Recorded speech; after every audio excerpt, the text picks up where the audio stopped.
Baik, saya akan menjelaskan materi mengenai fosfor. Apa sih itu fosfor? Fosfor adalah mineral penting yang ditemukan dalam tubuh manusia dan berperan dalam berbagai fungsi biologis. Fosfor sebagian besar ditemukan dalam tulang dan gigi, memberikan kekuatan dan struktur. Selain itu, fosfor penting untuk produksi energi, pembentukan DNA dan RNA, serta fungsi seluler. Mineral ini juga terlibat dalam pemeliharaan pH darah dan kerja enzim, serta sumber makanan yang kaya fosfor termasuk seperti daging, ikan, produk susu, dan beberapa biji-bijian serta kacang-kacangan. Kemudian, apa sih dampak yang terjadi jika kekurangan dan kelebihan mineral makrofosfor? Pada poin pertama mengenai dampak kekurangan fosfor. Yang pertama itu mengalami kelemahan otot. Fosfor penting untuk kontraksi otot sehingga kekurangan dapat menyebabkan kelemahan otot. Kemudian yang kedua, nyeri tulang. Fosfor berperan dalam kesehatan tulang dan gigi. Kekurangannya dapat menyebabkan nyeri tulang dan tulang rapuh. Kemudian yang ketiga yaitu rahitis. Pada anak-anak, kekurangan fosfor dapat menyebabkan rahitis, yaitu penyakit yang menyebabkan tulang lunak dan lemah. Kemudian yang ketiga yaitu masalah pertumbuhan. Masalah pertumbuhan seperti kekurangan fosfor dapat menghambat pertumbuhan pada anak-anak atau usia dini. Kemudian yang kelima, gangguan sistem saraf. Fosfor penting untuk saraf sehingga kekurangannya dapat menyebabkan gangguan neurologis. Kemudian pada poin kedua mengenai dampak kelebihan fosfor. Yang pertama itu hiperfosfatemia. Kadar fosfor yang terlalu tinggi dalam darah dapat menyebabkan hiperfosfatemia, yaitu yang dapat merusak organ dan jaringan. Kemudian yang kedua, kerusakan tulang. Kelebihan fosfor dapat mengganggu keseimbangan kalsium dan menyebabkan masalah pada tulang, seperti penipisan tulang. Kemudian yang ketiga, penyakit ginjal. Fosfor yang berlebihan dapat membebani ginjal dan memperburuk penyakit ginjal. Yang keempat, pengapuran jaringan lunak. Kelebihan fosfor dapat menyebabkan pengapuran pada jaringan lunak, termasuk jantung, arteri, dan otot. Yang kelima, gangguan keseimbangan mineral. Fosfor yang berlebihan dapat mengganggu keseimbangan mineral lain dalam tubuh, seperti kalsium dan magnesium, yang dapat mempengaruhi berbagai fungsi tubuh. Selanjutnya, apa sih upaya penanggulangan yang dapat dilakukan untuk mengurangi dampak tersebut? Pada poin pertama mengenai upaya penanggulangan kekurangan fosfor. Hal yang dapat dilakukan yang pertama yaitu mengonsumsi makanan kaya fosfor. Mengonsumsi makanan yang kaya akan fosfor seperti daging, ikan, produk susu, kacang-kacangan, biji-bijian, dan sayuran berdaun hijau. Kemudian yang kedua, suplemen fosfor. Menggunakan suplemen fosfor di bawah pengawasan medis jika diperlukan. Kemudian yang ketiga, edukasi gizi. Memberikan edukasi tentang pentingnya fosfor dalam diet sehari-hari kepada masyarakat. Kemudian yang keempat, pemantauan kesehatan. Melakukan pemantauan kesehatan yang rutin, memantau keadaan fosfor dalam darah, terutama bagi individu dengan kondisi kesehatan tertentu yang dapat mempengaruhi penyerapan fosfor. Lalu pada poin kedua mengenai upaya penanggulangan kelebihan fosfor. Hal yang dapat dilakukan yang pertama yaitu pengaturan diet. Mengurangi konsumsi makanan yang tinggi fosfor seperti makanan olahan minuman bersoda, dan produk-produk yang mengandung adiktif fosfat. Yang kedua, obat pengikat fosfat. Menggunakan obat pengikat fosfat untuk mengurangi penyerapan fosfor di usus bagi individu dengan penyakit ginjal atau kondisi lain yang menyebabkan kelebihan fosfor. Yang ketiga yaitu pemantauan kesehatan. Rutin memantau kadar fosfor dan kalsium dalam darah, terutama bagi pasien dengan penyakit ginjal. Yang keempat yaitu edukasi gizi. Memberikan edukasi tentang dampak kelebihan fosfor dan cara mengelolanya melalui diet yang seimbang. Yang kelima, manajemen penyakit. Mengelola kondisi medis yang mendasari seperti penyakit ginjal kronis dengan pengobatan dan perubahan gaya hidup yang sesuai. Dengan melakukan penanggulangan yang tepat, dampak dari kekurangan dan kelebihan fosfor dapat diminimalkan sehingga dapat mendukung kesehatan tulang, otot, dan fungsi tubuh secara keseluruhan. Lalu, bagaimana jika dikaitkan dengan PUGS? Sebelum itu, kita harus mengetahui apa sih itu PUGS. Jadi, PUGS adalah pedoman umum gizi seimbang, yaitu panduan untuk hidup sehat dengan pola makan yang bervariasi. Ini mencakup konsumsi makanan beragam untuk mendapatkan semua nutrisi, menjaga aktivitas fisik teratur dan berat badan ideal, serta memastikan porsi makanan seimbang dan juga aman. PUGS juga menekankan pentingnya minum cukup air putih dan membatasi konsumsi gula, garam, dan lemak untuk mencegah penyakit.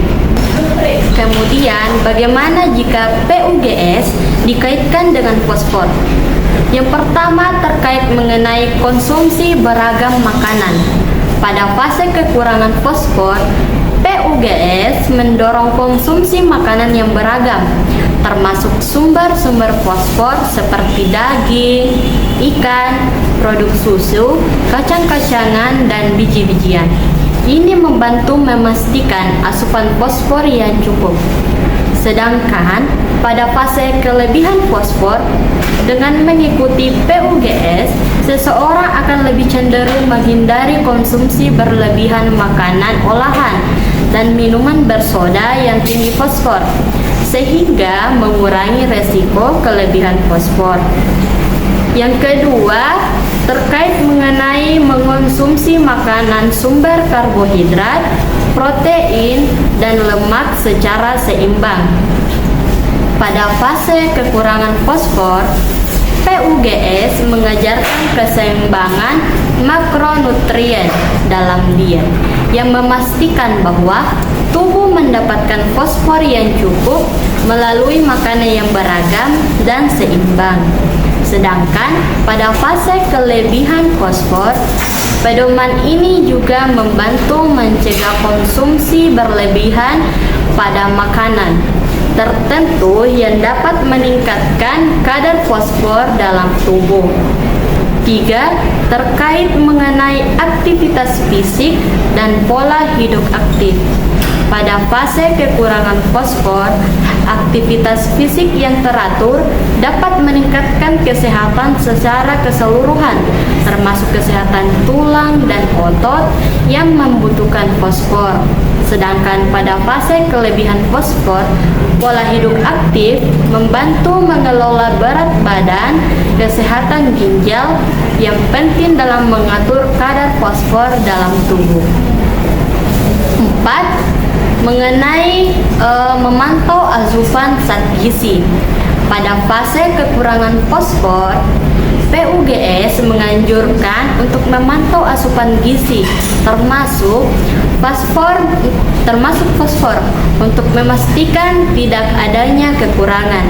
Sedangkan pada fase kelebihan fosfor, dengan memantau asupan gizi, seseorang dapat mengidentifikasi dan mengurangi konsumsi makanan yang tinggi fosfor, menghindari kelebihan fosfor. Kemudian yang terakhir, yang kelima, terkait mengenai konsumsi sayuran dan buah yang cukup. pada fase kekurangan fosfor, sayuran dan buah juga mengandung fosfor meskipun dalam jumlah yang rendah, namun dapat membantu kebutuhan fosfor. Sedangkan pada fase kelebihan fosfor, mengonsumsi sayuran dan buah membantu menjaga keseimbangan gizi dan mencegah konsumsi berlebihan sumber fosfor dari makanan olahan. Dengan mengintegrasikan prinsip-prinsip PUGS dalam kehidupan sehari-hari, seseorang dapat mengelola asupan fosfor dengan lebih efektif, mengurangi resiko kekurangan maupun kelebihan fosfor, dan mendukung kesehatan yang lebih optimal. Baik, selanjutnya yaitu magnesium. Magnesium merupakan sebuah unsur kimia yang lebih dikenal dengan simbol Mg pada tabel periodik dengan berat atom sebesar 24,31 dan 12 adalah nomor atomnya. Adapun pengulangan kekurangan magnesium yaitu diantaranya yang pertama yaitu peningkatan asupan makanan yang kaya magnesium seperti kacang-kacangan, biji-bijian, sayuran hijau, ikan, dan produk susu. Yang kedua yaitu suplementasi. Menggunakan suplemen ini, magnesium di bawah pengawasan profesional kesehatan jika diperlukan, terutama untuk individu dengan kondisi medis yang menghambat penyerapan magnesium. Yang ketiga yaitu edukasi masyarakat. Edukasi masyarakat ini memberikan informasi kepada masyarakat mengenai pentingnya magnesium dan sumber makanannya melalui kampanye kesehatan. Yang keempat yaitu monitoring kondisi medis. Mengelola kondisi medis yang dapat menyebabkan kekurangan magnesium seperti diabetes, penyakit Sjögren's atau gastrointestinal melalui perawatan medis yang tepat. Yang kelima adalah perbaikan pola hidup. Mengurangi konsumsi alkohol dan kafein yang dapat mengganggu penyerapan magnesium serta menghindari stres yang berlebihan yang dapat meningkatkan ekskresi magnesium. Baik, yang kedua yaitu pengulangan kelebihan magnesium. Yang pertama yaitu pemeriksaan kesehatan rutin. Melakukan pemeriksaan kesehatan rutin untuk memonitor kadar magnesium dalam darah, terutama bagi individu yang mengonsumsi suplemen magnesium. Yang kedua yaitu penggunaan suplemen yang bijak.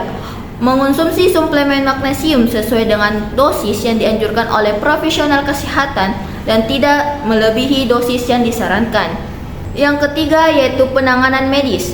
Bagi individu dengan masalah ginjal atau kondisi lain yang dapat menyebabkan penumpukan magnesium, penting untuk mendapatkan penanganan medis yang tepat. Yang keempat yaitu hidrasi yang cukup. Memastikan asupan cairan yang cukup untuk membantu tubuh dalam mengeluarkan magnesium berlebih melalui urin. Yang kelima yaitu edukasi mengenai gejala overdosis. Menyadarkan masyarakat mengenai gejala-gejala overdosis magnesium seperti mual, diare, hipotensi, dan gangguan pernapasan agar dapat segera mencari bantuan medis jika gejala muncul. Sebelum kita bahas keterkaitan PUGS, adapun arti PUGS yaitu pengelolaan usaha gizi seimbang, yaitu pendekatan dalam manajemen gizi yang bertujuan untuk memastikan asupan gizi seimbang dan mencakup berbagai aspek gizi untuk meningkatkan kesehatan masyarakat. Adapun keterkaitannya PUGS dengan magnesium yaitu diantaranya yang pertama yaitu pentingnya magnesium dalam diet seimbang terbagi dua, yaitu magnesium adalah mineral esensial yang diperlukan untuk lebih dari 300 reaksi biokimia dalam tubuh termasuk fungsi otot dan saraf, pengaturan gula dan darah, dan sintesis protein. Yang kedua, PUGS menekankan pentingnya memasukkan sumber magnesium dalam diet harian untuk memenuhi kebutuhan tubuh. Poin yang kedua yaitu sumber magnesium dalam pola makan seimbang. Adapun terdapat menjadi dua, yaitu PUGS mendorong konsumsi makanan alami yang kaya magnesium seperti sayuran hijau atau bayam brokoli, kacang-kacangan seperti almond, kacang mente. Yang ketiga biji-bijian, dan empat adalah ikan dan biji-bijian utuh atau beras merah. Yang kedua yaitu rekomendasi diet PUGS mencakup berbagai kompleks makanan yang memastikan asupan nutrisi yang beragam termasuk magnesium. Poin yang ketiga yaitu pencegahan dan penanganan kekurangan magnesium. Yang pertama yaitu melalui PUKS, individu dapat memberikan edukasi tentang tanda-tanda kekurangan magnesium seperti kelelahan, kram otot, dan aritmia jantung. Yang kedua yaitu PUKS juga mencakup strategi untuk mengidentifikasi dan mengenali kekurangan magnesium melalui intervensi diet dan jika diperlukan suplementasi yang diawasi oleh profesional kesehatan. Poin ketiga yaitu edukasi dan kesadaran masyarakat. Di antaranya, PUKS berfungsi sebagai platform untuk meningkatkan kesadaran masyarakat mengenai pentingnya magnesium dan cara-cara untuk memastikan asupan yang cukup. Yang kedua yaitu program pendidikan dan kampanye kesehatan yang di bawah PUKS dapat membantu masyarakat memahami peran magnesium dalam kesehatan dan cara mencapai asupan yang seimbang. Adapun poin keempat yaitu pendekatan holistik, yang dimana diantaranya PUKS mengadopsi pendekatan holistik yang mempertimbangkan sebuah aspek nutrisi termasuk makronutrien atau mikronutrien seperti magnesium untuk mendukung kesehatan optimal. Yang kedua yaitu pendekatan ini membantu menciptakan pola makan yang tidak hanya fokus pada satu jenis nutrisi tetapi pada keseimbangan yang menyeluruh. Baik, selanjutnya yaitu tips menghindari konsumsi berlebihan magnesium. Yaitu yang pertama, mengikuti pedoman diet seimbang, yang dimana patuhi pedoman diet seimbang ini yang disarankan oleh ahli gizi atau institusi kesehatan untuk memastikan bahwa asupan semua nutrisi termasuk magnesium dalam batas yang dianjurkan. Yang kedua yaitu mengukur porsi makanan. Perhatikan ukuran porsi saat mengonsumsi makanan tinggi magnesium seperti kacang-kacangan, biji-bijian, dan sayuran hijau. Yang ketiga yaitu variasi diet. Konsumsi berbagai jenis makanan untuk mendapatkan spektrum nutrisi yang luas, bukan hanya fokus pada makanan yang tertentu yang tinggi magnesium. Yang keempat yaitu baca label makanan. Periksa label nutrisi terlebih dahulu pada makanan kemasan untuk mengetahui kandungan magnesium dan pastikan tidak mengonsumsi berlebihan dari produk yang diperkaya magnesium. Yang kelima yaitu hindari suplementasi yang tidak diperlukan. Hindari mengonsumsi suplemen magnesium tanpa rekomendasi dari profesional kesehatan, terutama jika diet Anda sudah mencakupi asupan magnesium harian. Yang keenam yaitu konsultasi dengan ahli gizi atau dokter. Jika ada kekhawatiran mengenai asupan magnesium, konsultasikan dengan ahli gizi atau dokter untuk mendapatkan saran yang tepat berdasarkan kebutuhan individu. Yang ketujuh yaitu pantau gejala overdosis magnesium. Sadari gejala konsumsi magnesium berlebihan seperti diare, mual, kram perut, dan tekanan darah rendah. Jika mengalami gejala ini, segera konsultasikan dengan profesional kesehatan. Yang kedelapan yaitu rencanakan menu harian. Rencanakan menu harian Anda untuk memastikan bahwa asupan magnesium tidak melebihi batas yang direkomendasikan. Baik teman-teman, di sini saya akan menjelaskan penanggulangan kekurangan sulfur. Yang pertama itu ada makanan sumber sulfur. Pastikan untuk mengonsumsi makanan yang kaya sulfur seperti telur, daging, ikan, kacang-kacangan, misalnya kacang merah, kacang kedelai, sayuran cruciferous seperti brokoli, kubis, kembang kol, dan bawang-bawangan. Ada bawang putih, bawang bombay. Dan yang kedua, suplemen. Bila diperlukan, pertimbangan untuk mengonsumsi suplemen sulfur seperti NSM, methylus polymilken, tetapi selalu konsultasikan dengan dokter atau ahli gizi untuk dosis yang lebih tepat. Penanggulangan kelebihan sulfur. Batasi konsumsi makanan kaya sulfur, hindari konsumsi berlebihan makanan yang mengandung sulfur. Pertama, jika memiliki riwayat gangguan pencernaan atau intoleransi tertentu, contohnya bawang putih dan asparagus dalam jumlah besar bisa menyebabkan masalah pencernaan. Pantau yang ketiga itu pantau gejala. Perhatikan gejala seperti gas berlebihan, perut kembung, atau diare setelah mengonsumsi makanan kaya sulfur. Dan sesuaikan asupan makanan dengan kondisi tubuh Anda. Baik, yang kedua itu dalam konteks pengelolaan usaha gizi seimbang atau PUGS. Kaitan dengan sulfur, tubuh manusia dapat dijelaskan. Yang pertama itu asam amino.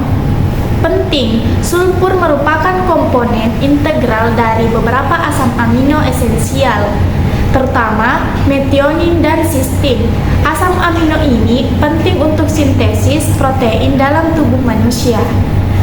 Metionin juga berperan dalam pembentukan senyawa seperti C-adenosil, metionin yang diperlukan untuk proses biokimia, penting termasuk regulasi genetik dan metabolisme. Yang kedua, antioksidan dan detoksifikasi. Glutathione yang mengandung sulfur adalah antioksidan utama dalam tubuh manusia.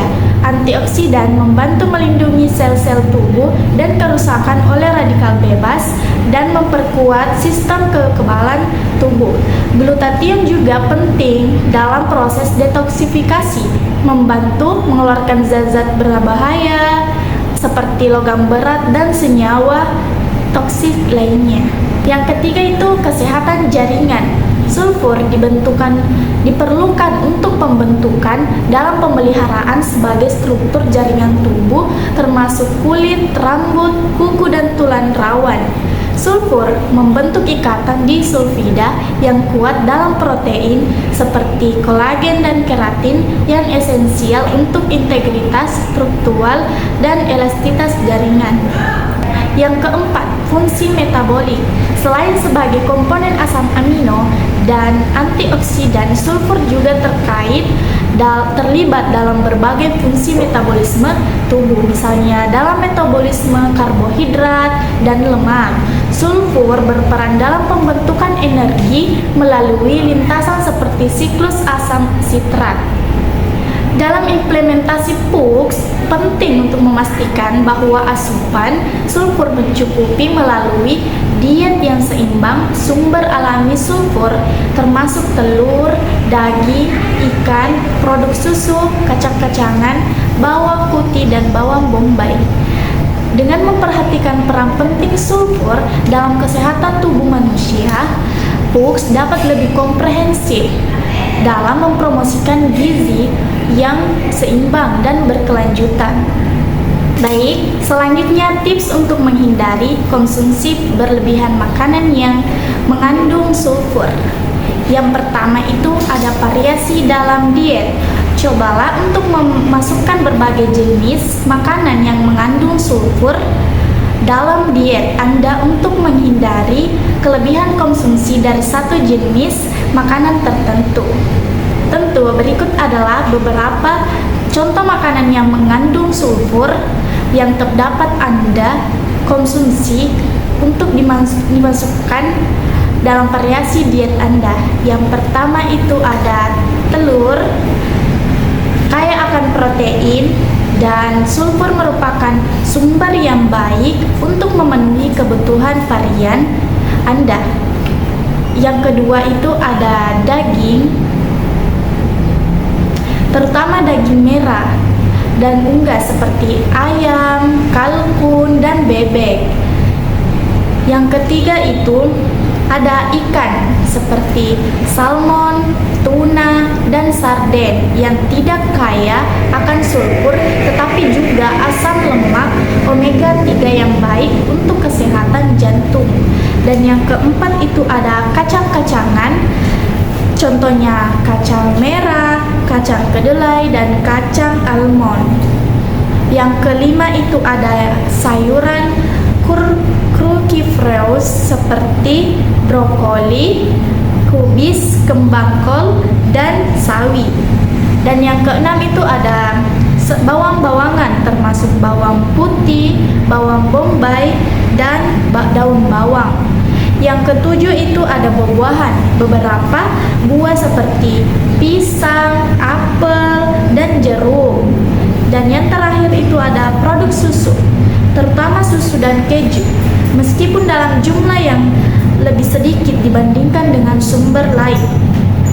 Nah, dengan menggabungkan berbagai jenis makanan ini dalam diet, sehari-hari, Anda dapat memastikan asupan sulfur yang seimbang dan mendukung kesehatan secara keseluruhan. Yang pertama itu perhatikan respon tubuh.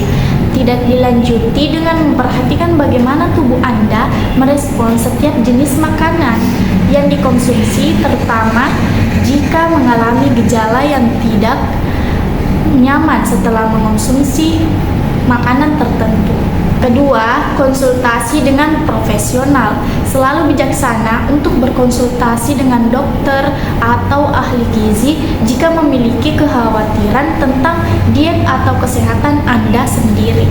Baik, itulah penjelasan sedikit dari saya. Mineral selanjutnya ialah molibdenum. Nah, tahukah kalian bahwa molibdenum itu menjadi salah satu mineral yang dibutuhkan oleh tubuh? Akan tetapi, asupannya tergolong sangat kecil sehingga untuk diperlukan oleh tubuh. Nah, fungsi dari molibdenum ini sendiri ialah sebagai kebutuhan atau bahan untuk melakukan metabolisme dalam sistem tubuh. Selain itu, ada juga pembentukan asam amino dalam transkripsi dan replikasi DNA serta detoksifikasi. Ada pula fungsi dari mineral ini ialah membantu dalam memecah obat yang masuk ke dalam tubuh melalui organ mulut. Namun, tahukah kalian bahwa terdapat batas konsumsi dari porsi pengonsumsian mineral ini? Kelebihan maupun kekurangannya pun dapat berefek besar atau fatal kepada tubuh. Orang yang mengonsumsi molibdenum dalam jumlah besar dapat mengalami gejala yang menyerupai penyakit gout, termasuk salah satunya adalah peningkatan kadar asam urat dalam darah dan nyeri sendi. Selain asupan berlebih terhadap mineral molibdenum, ada pula dampak dari defisiensi atau kekurangan dari mineral molibdenum itu sendiri. Nah, defisiensi molibdenum adalah suatu kasus yang sangat jarang terjadi pada masyarakat umum secara umumnya. Nah, hal ini terjadi pada orang yang kelainan genetik yang sangat langka yang disebut dengan defisiensi kofaktor molibdenum. Gangguan ini mencegah tubuh menggunakan molibdenum, akibatnya menyebabkan terjadinya kejang pada anggota tubuh dan kerusakan otak parah yang biasanya menyebabkan kematian dalam beberapa hari setelah mengalami kelahiran. Nah, biasanya ini pada balita ya, atau pada bayi. Nah, bagaimana kita bisa mendapatkan asupan gizi dari mineral molibdenum? Molibdenum dapat kita dapatkan dari berbagai sumber bahan makanan, baik nabati maupun hewani. Dari nabati itu sendiri, kita bisa mendapatkannya dari berbagai makanan, contohnya seperti kacang-kacangan, kacang polong, atau kacang-kacang dari biji-bijian utuh. Dari sayuran dan buah-buahan pun kita bisa mendapatkan mineral molibdenum. Contohnya dari buah-buahan itu seperti pisang, pepaya, dan lain-lain. Untuk sayuran bisa kita dapatkan dari kentang dan sayur-sayuran yang berdaun, contohnya bayam dan kangkung. Nah, bagaimana dengan hewani? Hewani itu banyak, bisa kita dapatkan dari daging ayam, daging sapi. Nah, bahkan produk olahannya seperti susu dan keju pun itu kita bisa mendapatkan mineral dari molibdenum. Nah, bahkan mineral molibdenum bisa kita dapatkan dari makanan-makanan yang berasal dari laut atau seafood seperti contohnya udang, ikan, dan lain-lain. Terus, apa kaitannya sih dengan mineral molibdenum terhadap PUGS? Nah, dengan adanya PUGS, kita bisa mengetahui bahwa molibdenum itu kita dapat mendapatkannya dari berbagai sumber bahan makanan. Nah, dengan mengkonsumsi berbagai bahan makanan yang bervariasi atau beragam, baik dari sayuran, buah-buahan, bahkan nabati hewani seperti daging ayam maupun seafood itu mengandung adanya molibdenum. Secara tidak langsung, kita akan mengonsumsi molibdenum dalam jumlah takaran yang sedikit. Nah, bagaimana cara upaya untuk penanggulangan dari kelebihan maupun kekurangan dari molibdenum? Sesuai dengan kriteria dari PUGS, salah satunya itu ialah dengan menerapkan jadwal makan yang tepat atau serta dengan porsi yang akurat. Maksudnya, kita mengonsumsi makanan secara tidak berlebihan. Dengan mengonsumsi makanan yang bervariasi dengan porsi yang tepat dan akurat sesuai dengan keperluan atau kebutuhan tubuh, kita dapat menghindari adanya kelebihan bahkan kekurangan dari pengkonsumsian molibdenum.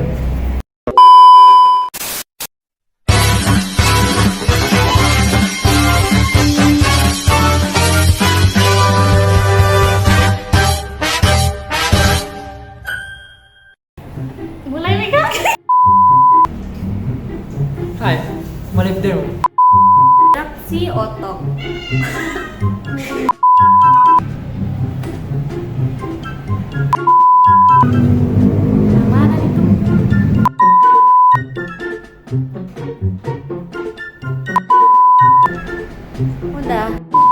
Wassalamualaikum warahmatullahi wabarakatuh.